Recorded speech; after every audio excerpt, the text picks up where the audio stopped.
course, as an organisation and as an industry, environmental sustainability and consumer perception around that, and what the industry needs to do to be responsible and face those challenges is a key pillar of work. So we're pleased John's able to join with you today to share his thoughts on where we're going. So thank you very much for the introduction, and thank you very much for having me here today. It's a great honour to be able to sort of present on the environment agenda. I think one of the key issues is nitrogen for UK agriculture, and we also need to be talking about the wider sustainability piece. So, right, I've got my slides. So, back to the sort of presentation. So I suppose for many of you in the room, also the reputation piece is absolutely key for yourselves as well, because you've got things like the Task Force for Climate Change-related Financial Disclosures, or TCFD, driving the way that your institutional investors, the way that your customers, and internationally, they want to know what we are doing to be, sustainable and meeting the climate challenge. So that agenda is going to move far faster than legislation. Legislation's coming through the pipeline. It's got a bit of ambition to it. But to be honest, I think, the world of finance and the need to demonstrate that your product is sustainable is going to drive this much faster than we can. So the UK Climate Change Committee in 2020 and even in 2019 have been very much pushing for, increased reductions in carbon, using land-based systems to achieve that change, and also change in diet, so reduce dairy and meat consumption. We also saw at COP26 a sort of overall drive towards reducing methane emissions from livestock and fossil fuels by 30% by 2030 from a 2020 baseline. So, that's quite a challenge for us as an industry, along with, desire to increase planting, increase biodiversity. And we have some significant opportunities in terms of the uplands here in the UK to restore peatland. And actually, a lot of what we can do on farm is about protecting the biodiversity, the carbon we've already got in those systems, maybe enhancing it in some places, but there may not be as many sort of increases for farmers in terms of future income streams for carbon as we may think. And I think there's a piece around the way that consumers use the food and making sure we don't waste that food, because that can be quite significant at the consumer end. So, against the background of reduced beef and dairy consumption potentially here in the UK and in Europe, we believe there is a very strong opportunity to export UK produce and export that sustainability journey that we're on to other countries where maybe that is an important issue for them. So where do we come in terms of the global performance? Well, we're one of the most sustainable places in the world in terms of beef production. Against the global average, down 35% in terms of the carbon associated with producing UK beef. Dairy is about half the global average. Pork, about 10%. Lamb is the only one that actually comes out above the global average. But within that sort of number, there is a huge range from sort of lowland lamb production systems, which are very efficient, through to some more extensive ones in uplands where the grazing's not fantastic. But you've got a really high quality, great flavour, maybe lamb produced on salt marsh. So that figure hides a great bit of variation in that. A lot of our sort of produce is grass-fed, especially for the ruminant side. And I think the other thing that we forget about the debate in this country is how much of the land in the UK is croppable. And here in this particular sort of diagram, you've got lots of colour of the UK. The bits with colour on are the bits that can't be cropped easily or economically. You're going to bend your plough, it's too steep, it's too wet, the soils are too heavy. So it's only really the white bits on that map that are available to grow crops. So when people say, well, we could grow crops instead of livestock, just bear that map in mind. There isn't a huge, great potential. Now, we are also doing work to understand where the carbon footprints are for, all of the sectors in UK agriculture. And those pie charts I've deliberately made too small for you to be able to look at without binoculars. But really, you know, the bulk of the footprint for ruminant livestock comes from enteric fermentation and the release of methane. And that accounts for 45% both in dairy and beef. Similar number for lamb as well. Then the rest of it is really around manure management, fertilizer applications, and again, even in arable, that sort of fertilizer application is a significant amount of the carbon footprint. In arable, it's 69% of the carbon footprint. For the sort of ruminant side, we're talking about 20 to 30%. So quite a significant chunk of the footprint. So we know where the hotspots are, and therefore we know where we can start to move.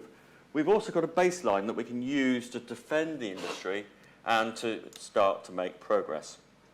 So on that basis, we are moving towards having roadmaps, and those roadmaps are designed to provide a minimum standard on which the industry can get behind and move forwards. That means, as a minimum standard, if you as an organisation or an export group want to go faster and better than the minimum standard, fantastic, go ahead. It's not a problem. But the idea is the roadmaps support collaboration and innovation, deliver a common way of messaging and measuring performance across the industries to provide a flexible route to getting there. And we underpin that all by robust evidence. Our Eat Balanced campaign was highly successful, but it was contested last year.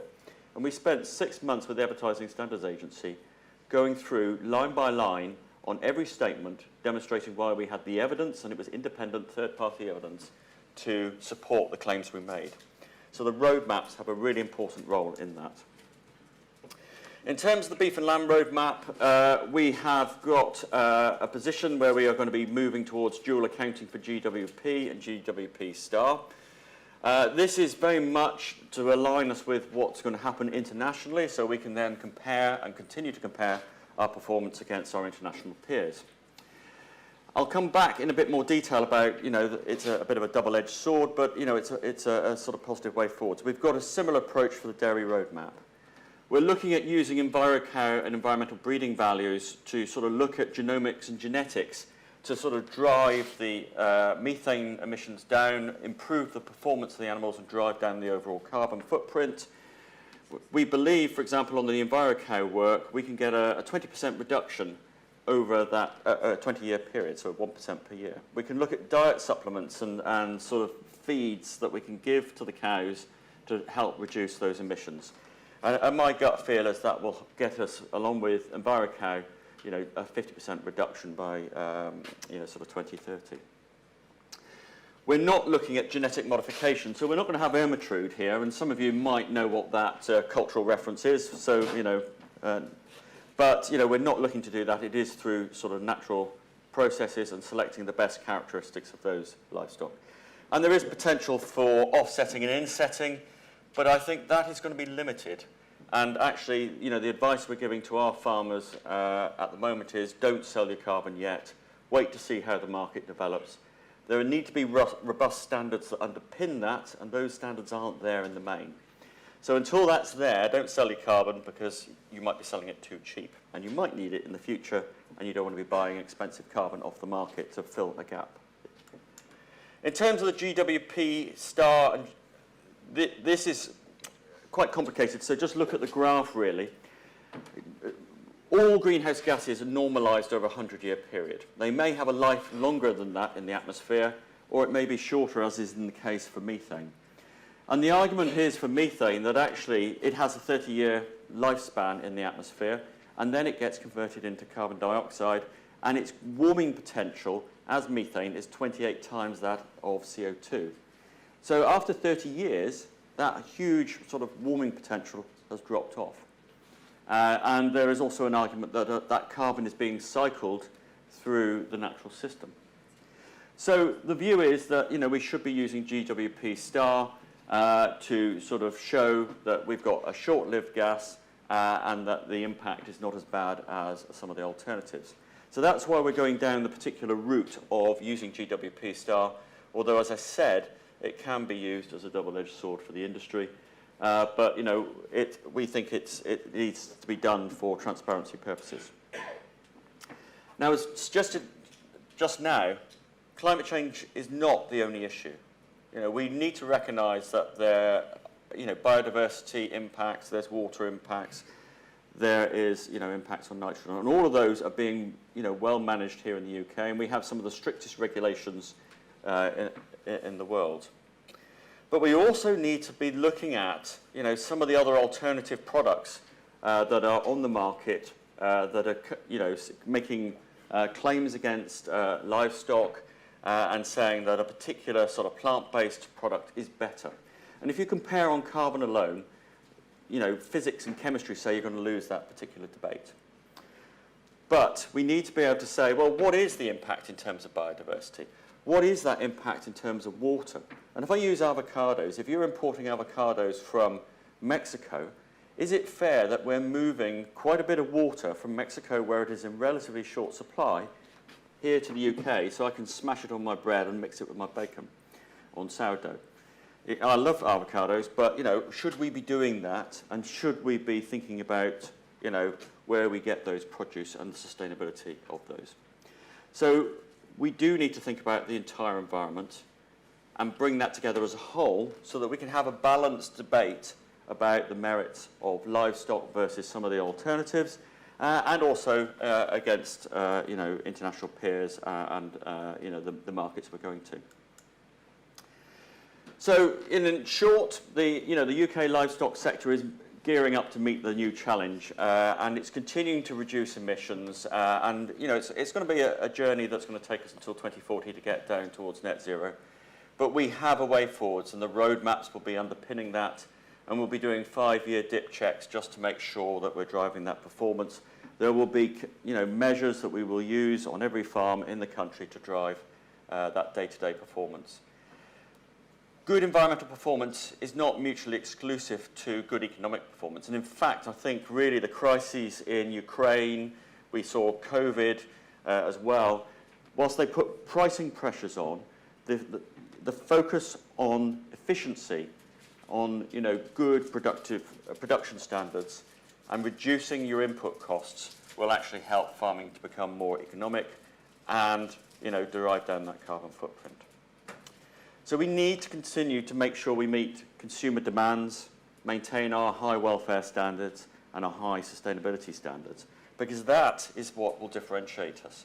Arwell said that we're not, in some markets, a commodity product. We're there to compete on high prices. And we've seen that in other sectors of the economy where we compete on quality and sustainability rather than hitting the bottom in terms of price. I think what COVID and the recent Ukrainian crisis is showing is that food supply chains are very complex, and I really believe that there's going to be a fundamental focus on security of supply and affordability. And again, that's something that we as an industry will need to have a focus on. That again, we can deliver that whilst delivering great environmental performance. And Steve will explore in his presentation coming up next how different attitudes and issues in different export markets are important. For some consumers, price will be the key thing. For others, it will be the sustainability of our product that will be absolutely key.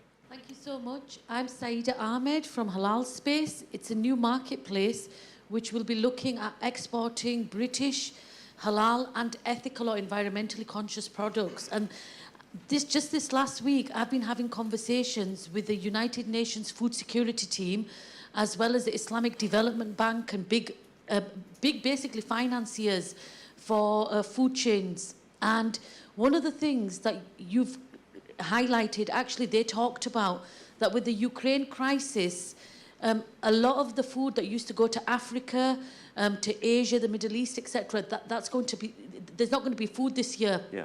So there's going to be over 20 million people who are looking likely to starve because, the disruption to the food supply chains. I think this creates a massive opportunity for the UK livestock sector if we can find a way to basically mobilise and to move faster rather than slower, because it's resolving a world issue but also creating business opportunities and export opportunities for the UK, number one. For the Muslim markets and exporting to the Muslim markets, one of the challenges that it rarely gets talked about, but actually so important, is around the far right and their stopping and hindrance of the halal economy. And this stops the opportunities for the British farmers and the livestock sector because, you know, they've had people coming up and threatening them and so forth. So we need to find a way to manage some of these kind of pressure groups in a way that whatever the opportunities might be, they do not become a hindrance for the sector. Yes, I agree. And I think, you know, to deal with the halal thing, I think it's about providing evidence and, you know, demonstrating the ethical standards that you have and showing and being open and transparent about the sort of practices and why it's important from a religious point of view.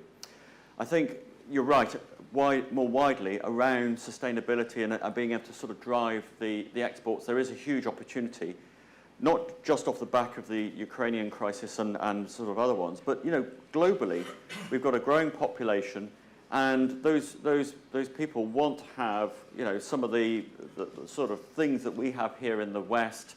They want better diet, they want access to good quality proteins, and there is an opportunity there to sort of grow that to meet, you know, international consumer demand as well. Thank you. Thank you. Thank you very much for informative presentation. My name's Gamma. Just interesting if any modelling has been done on the costing aspect of what you're proposing going forward, number one. And I'm a simple person, and so if I'm a levy payer, I pay this levy, my product costs this much. When I want to sell that product, how much is it going to cost with what you're saying? And three, how does that compete with my competitors?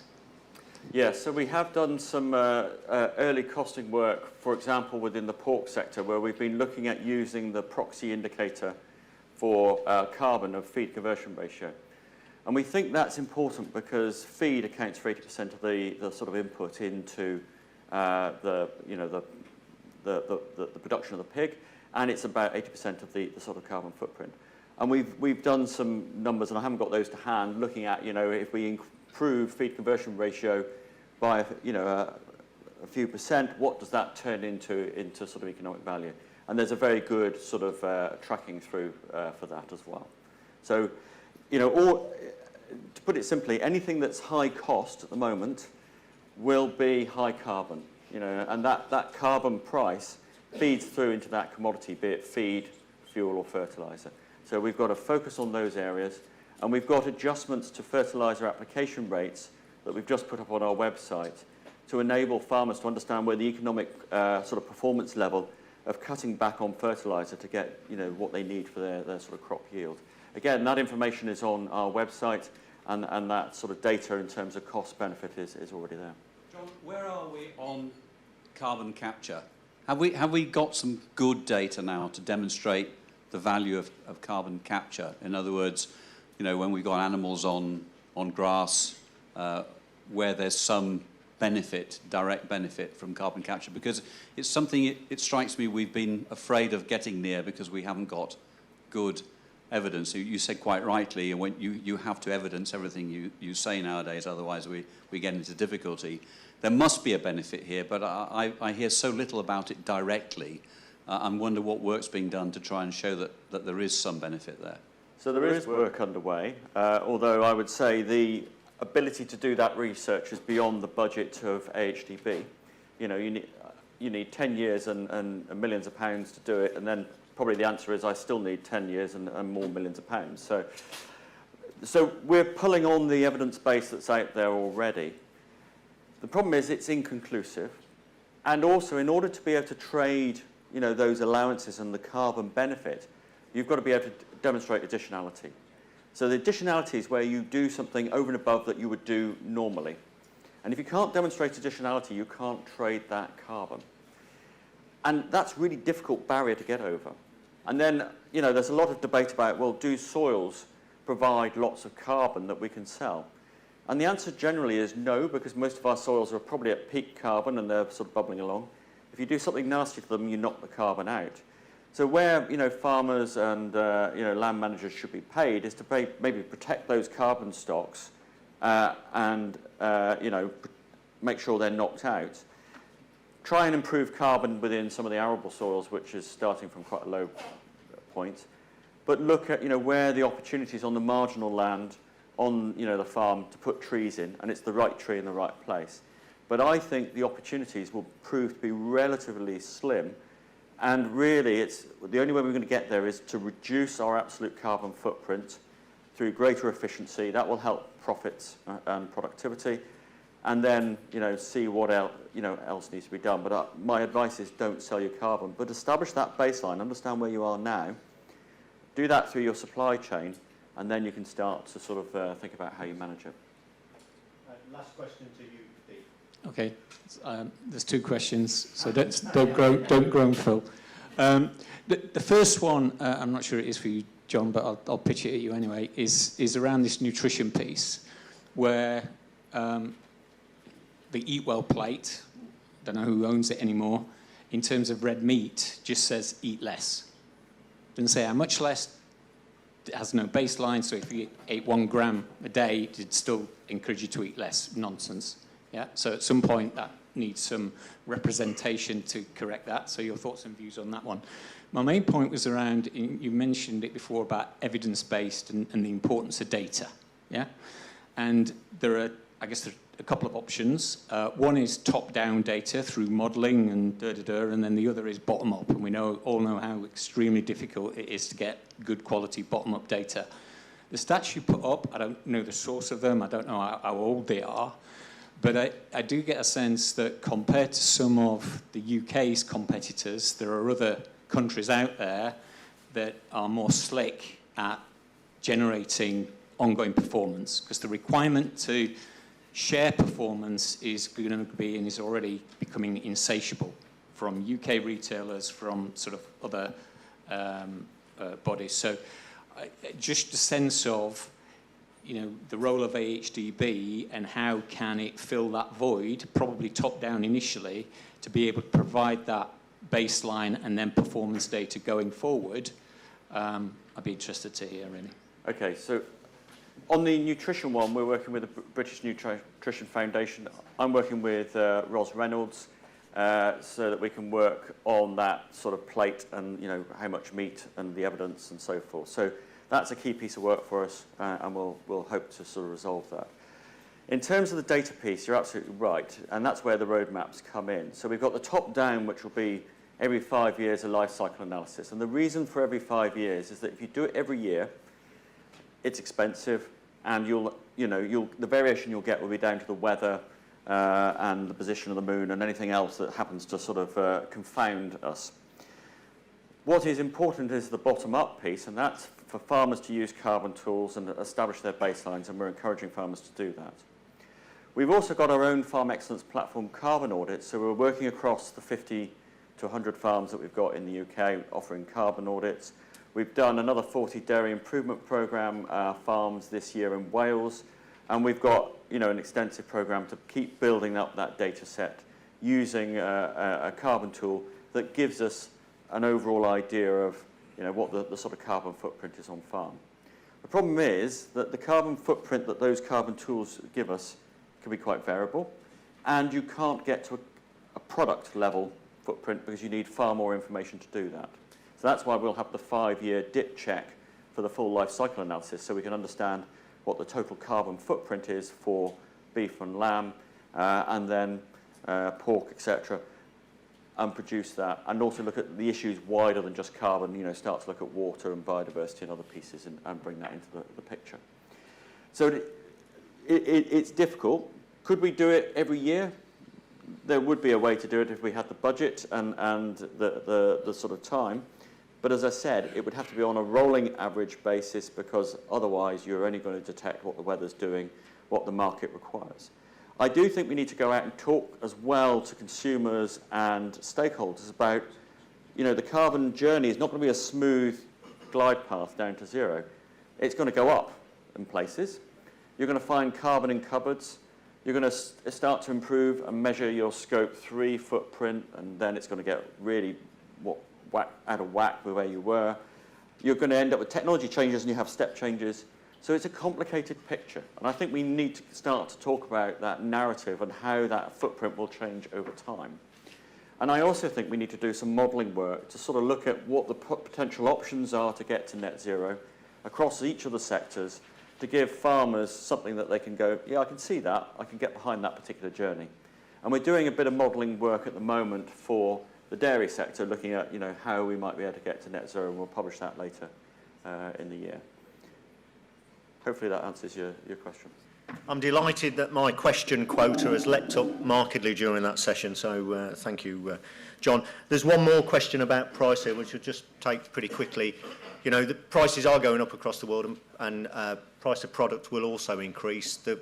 It will find a new normal for commodity products, and of course we'll find our price within that. But we're targeting, as John said, niche market, higher value markets, and hopefully the rising tide lifts all. But price is going to be a pressure going forward into the next into this year.